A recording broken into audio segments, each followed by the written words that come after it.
Start off by introducing myself. Who am I? I am Sara Feenan. I have very bad OPSEC and I'm Seronimo everywhere. I'm product owner at Infura for IPFS, as well as many other things at Infura. Previous to that, I was at Clearmatics, which is a London-based Ethereum startup. I was there for a few years doing product strategy around that.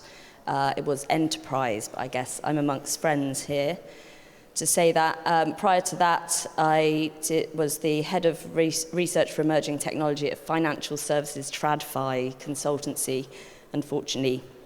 I also co-founded a non-profit called Crypto Class back when crypto meant cryptography, and we used to teach journalists and civil servants and people like that how to use the internet safely to protect their sources using Tor and TrueCrypt and stuff like that.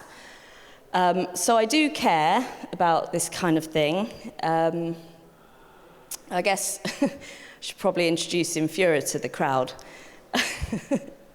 For those of you that don't know who Infura is, or is actually, we are an infrastructure as a service company, and we've provided access to Ethereum, both 1 and 2, since 2016, although not 2 to be fair, and the same with IPFS and Filecoin. Now we've stretched out into other networks as well, such as some of the L2s like Polygon and Arbitrum, Optimism, Avalanche, Starkware, etc. But what we are ultimately here to do is facilitate all the innovation that's happening in other rooms right now. And we're here to serve Web3. Really. So, I kind of got a bit imposter syndrome yesterday, and I was going to do this whole big talk about protocols versus software and building the web we want. Then I kind of realized that everyone had already said everything that I wanted to say much more eloquently than I would do today. I do have one slide on it, though.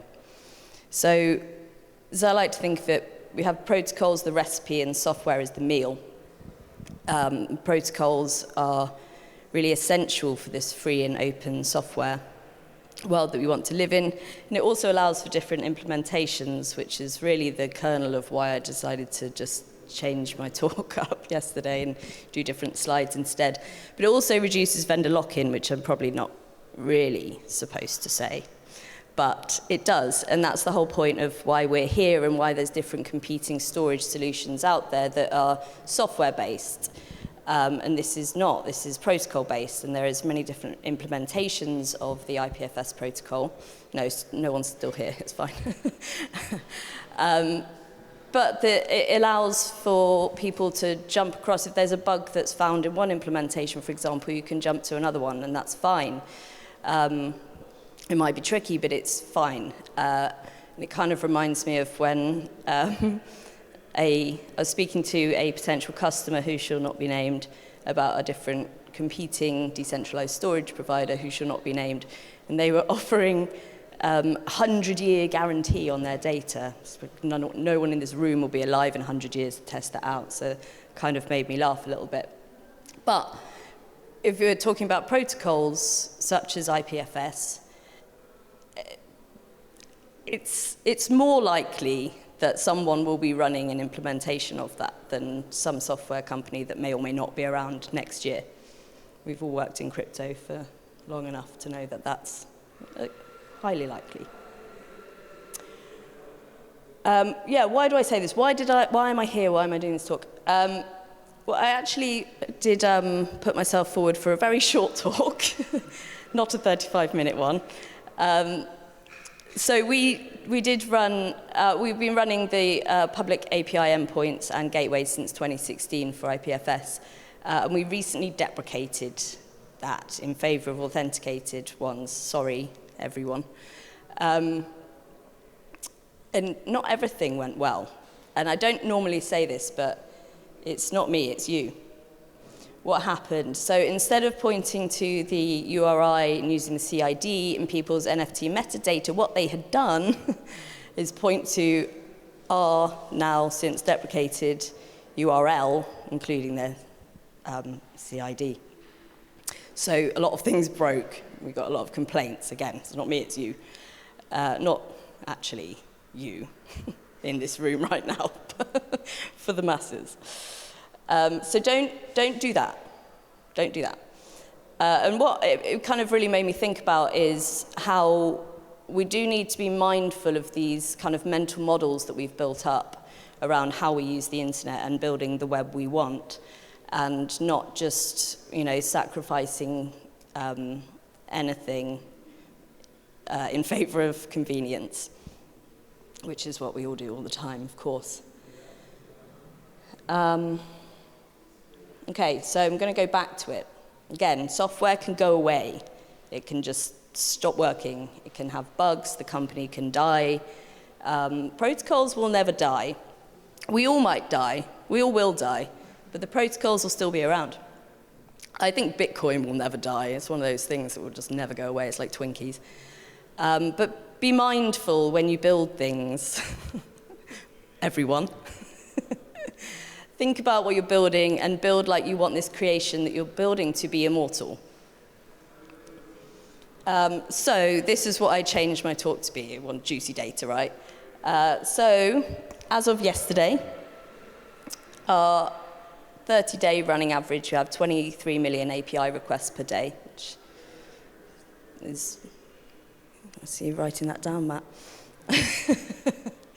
350 million objects pinned, 50 terabytes of data stored, 75 terabytes of data uploaded, and 1,835 terabytes of data downloaded, and a spare bullet point for a laugh.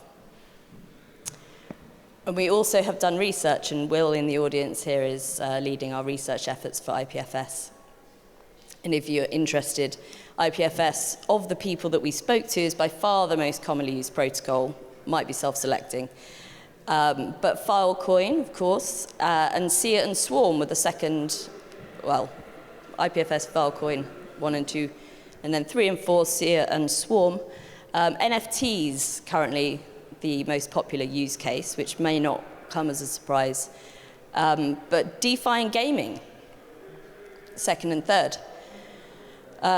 Again, tying into the previous bullet point, the most popular file types are images, followed by text, videos, and websites. So that's kind of interesting too. More juicy research results. The blockers really that we found amongst the people that responded to the research were UX and UI is the biggest blocker they have. Also tied into that, I mean, they're all connected, of course, knowledge and education, and of course technical ability, which can be solved with UX and UI. And interestingly enough, I think it was around 60% of the people that responded to the research, the projects were personal and not live. So people are using IPFS as Dropbox? All right, good to know. Shameless plug, number 1. We are doing more research. I could probably skip this one. Will's there, I'm here. Steve's got COVID, so he's had to go back to the hotel. Shameless plug number 2, we're hiring. Jump ship, join us. Hit me up. Shameless plug, .final_final. We are decentralizing Infura. This is actually, I should clarify, not IPFS yet. But we are building a community of decentralized Infurians, if you will, but people that are able to, provide RPC access for Ethereum. And that is it.